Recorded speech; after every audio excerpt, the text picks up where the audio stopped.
오늘 본문에 보면요, 이 에스라를 필두로 해서 이스라엘 백성들이 제2차 포로 귀환을 하는 내용입니다. 그 내용에 오늘 아닥사스다 왕의 이 조서의 내용이 포함되어 있죠.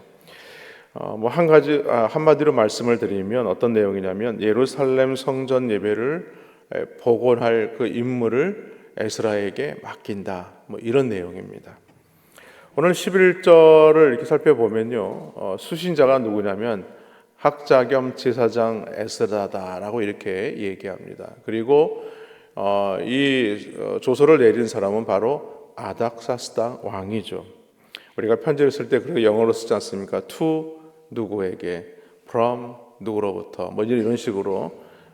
근데 오늘 이 조서를 받는 사람, 임명을 받은 사람은 바로 에스라다라는 것을 말합니다. 이 아닥사스다 왕은 에스라에게 조서를 내려서 어떤 임무를 맡기냐면 예루살렘과 유다의 형편을 살펴보라는 겁니다. 그 유다의 형편을 살피라는 것은 하나님의 율법을 통해서 오늘 이스라엘 백성들이 예루살렘에 잘 정착할 수 있도록 해야 한다라는 내용이죠.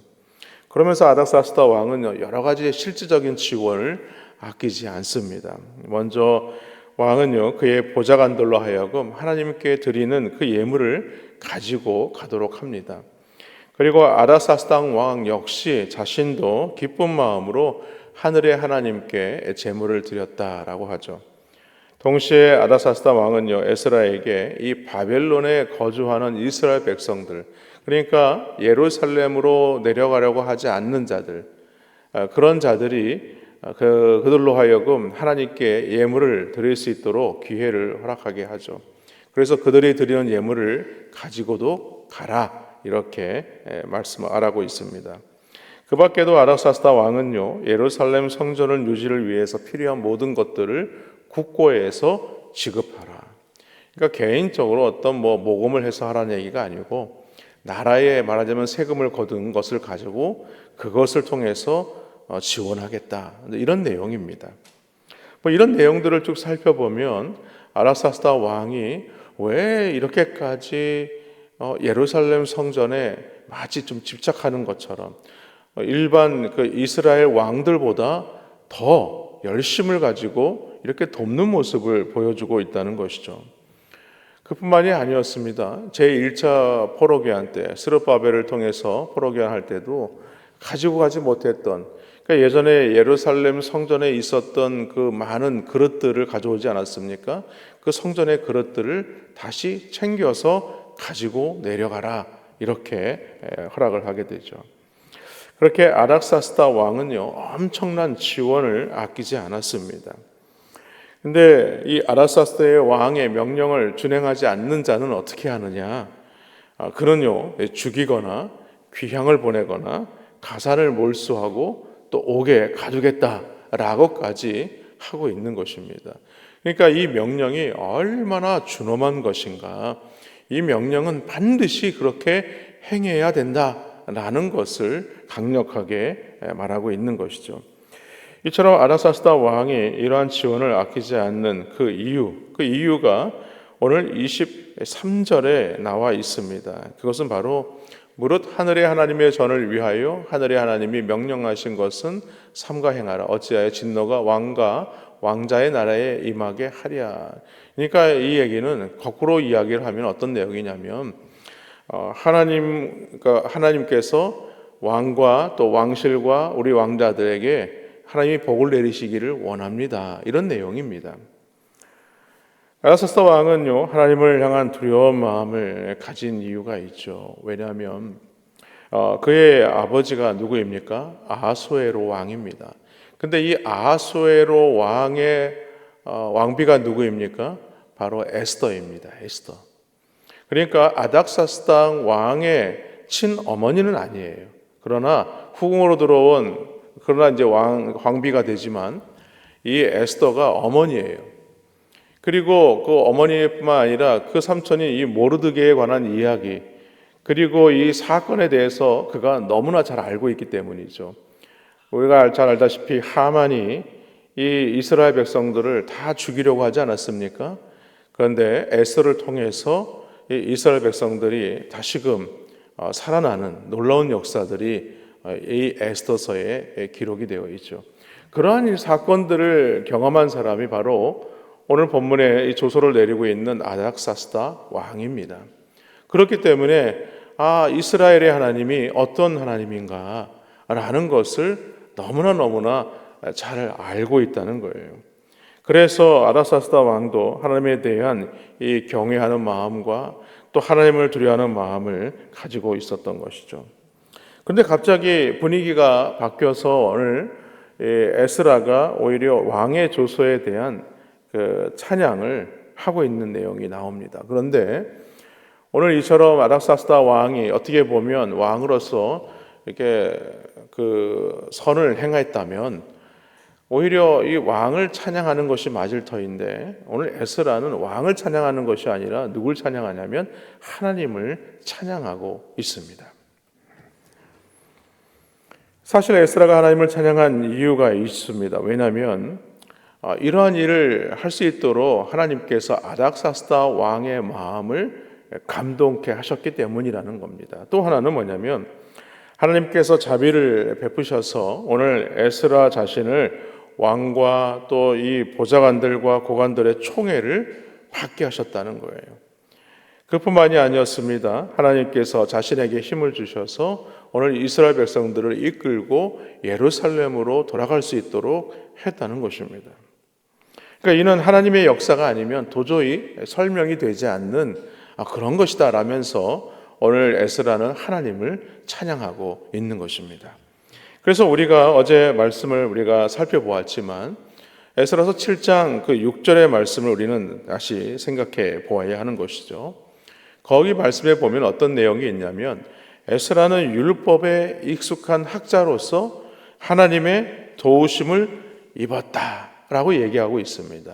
그리고 두 번이나 반복해서 그 내용이 기록되어 있는 것을 말씀을 드렸어요. 그러니까 하나님의 도우심을 그가 입었기 때문에 이런 일들을 할 수 있었다라는 것이었죠.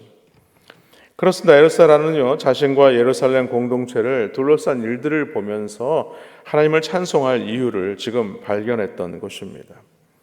그런데요 우리가 하나님의 이 도우심을 생각하기에 앞서서 우리가 먼저 좀 보아야 할 것이 있습니다. 그것이 무엇이냐면 오늘 에스라가 하나님 앞에 뜻을 세워서 결단했다는 거예요. 오늘 본문 11절부터 보았지만 바로 앞절인 10절에 보면 이런 말씀이 있습니다. 에스라가 여호와의 율법을 연구하여 준행하며 율례와 규례를 이스라엘에게 가르치기로 결심하였었더라 라고 이렇게 기록되어 있습니다. 그러니까 이 말씀에서 아닥사스다 왕이 왜 그렇게 에스라를 도와주었는가 하는 이유가 설명되고 있는 것이죠. 에스라가 뜻을 정하고 결심했기 때문에 오늘 하나님께서 이 아닥사스다의 왕의 마음을 감동케 하셔서 조서를 내리게 하셨다라는 것입니다. 우리는 이 순서를 생각해 보아야 합니다. 우리는 보통 하나님 앞에 헌신할 때에 그런 마음을 가질 때가 있습니다. 환경이 허락이 되면 내가 봉사하겠습니다 라는 것이죠. 근데 오늘 에스라는요 그런 결심을 환경이 허락이 되었기 때문에 결심한 것이 아니라는 겁니다. 왕이 에스라를 불러서 너는 예루살렘으로 돌아가서 성경을 가르치라 라고 그런 조치를 취했기 때문에 에스라가 결심한 것이 아니라는 거예요. 먼저 에스라가 결단을 한 것이죠. 에스라가 하나님 앞에 이렇게 가르치고자 하는 그런 마음이 있었어요. 우리가 다음 그 느헤미야 말씀도 보면은 느헤미야가 하나님의 이야기를 듣고 하나님 앞에 무려 4개월 동안 작정하여 기도하는 마음을 가졌을 때에 하나님께서 그 3차 포로 귀환을 허락하셨던 것처럼 오늘 에스라가 하나님 앞에 결단을 하였기 때문에 오늘 하나님의 도우심으로 이 아닥사스다 왕이 조서를 내렸다라는 내용입니다. 다시 말해서 우리가 성도들이라면 어떻게 해야 되느냐? 하나님의 선하신 뜻을 따라 살고자 하는 그런 결심을 하게 되면 그때에 하나님께서 도움의 손길을 펼쳐주신다는 이야기입니다. 우리는 하나님 앞에 하나님께서 나에게 이런 도움을 주시면 그런 어떤 환경을 열어주시고 조성이 되어지면 내가 그렇게 하나님 앞에 헌신하겠습니다 라고 하고 생각할 때가 많아요. 그런데 우리는 거꾸로 생각할 때가 많다는 거죠. 그러면 안 된다는 거죠. 오늘 말씀 내용이 뭡니까? 우리가 먼저 하나님 앞에 작정하는 겁니다. 결심하는 겁니다. 내가 이렇게 살겠습니다라고 하나님 앞에 믿음으로 고백하는 겁니다. 그러면 하나님이 도움의 손길을 펼쳐주신다는 거예요. 그래서 우리는 이 순서를 늘 생각을 해야 되는 것입니다. 우리는 늘 그런 생각하지 않습니까? 제가 내년에는요 어떤 일이 있고 무슨 일이 있고 그래서 제가 아무래도 봉사하는 게 어려울 것 같습니다. 연말만 되면 항상 그런 이야기가 나와요. 그런데 우리가 생각해 볼 때에 하나님 앞에 헌신하는 것은요 무슨 어떤 내가 조건이 되기 때문에 헌신하는 게 아니라는 거예요. 내가 먼저 하나님 앞에 이런 환경들이 안 되고 그런 것들이 조성이 안 되지만 그러나 그래도 내가 하나님 앞에 말씀대로 살겠습니다라는 결단하는 모습이 있어야 한다는 거죠. 그런 결단이 있고 결심이 있을 때 그러면 하나님께서 그때 그 결심을 들으시고 도움의 손길을 하나님께서 펼쳐주신다는 말씀입니다. 이것이 하나님의 도우심을 따라 살아가는 성도의 비결입니다. 여러분 우리가 평생 믿음으로 살아가지만 헌신하지 못하는 이유 중에 하나가 뭔지 아세요? 먼저 결심하지 않는 겁니다. 결단하지 않는 거예요. 내가 이런 어떤 충분한 조건이 되면 그때 내가 하나님 앞에 사명 감당해야지 이렇게 생각할 때가 많아요. 그렇기 때문에 평생 결단하지 못하고 섬기지 못하시는 분들은 보면 그런 모습이 있어요. 그러나 그것이 아니라는 겁니다. 환경이 바뀌고 상황이 좀 나아지면 해야지 그렇지 않아요. 그래서 환경이 열리지 않으면 어떻습니까? 환경을 탓하는 거죠. 시간을 탓하는 겁니다. 바빠서 못한다고 할 일이 많다고 탓하는 거예요. 그러므로 우리는 먼저 말씀을 붙잡아야 됩니다. 말씀이 우리 가운데 말씀을 붙들게 되면 그 말씀을 통하여 하나님께서 길을 열어주시는 것입니다. 여러분 에스라라고 이러한 일이 있을 거라고 예측이나 했겠습니까? 하나님 앞에 기도는 했겠죠. 하나님, 제가 하나님의 말씀을 가진 자로서 이 말씀을 오늘 이스라엘 공동체, 그러니까 포로 귀환에서 예루살렘으로 돌아가서 가르치고 싶습니다. 그들에게 전하고 싶습니다.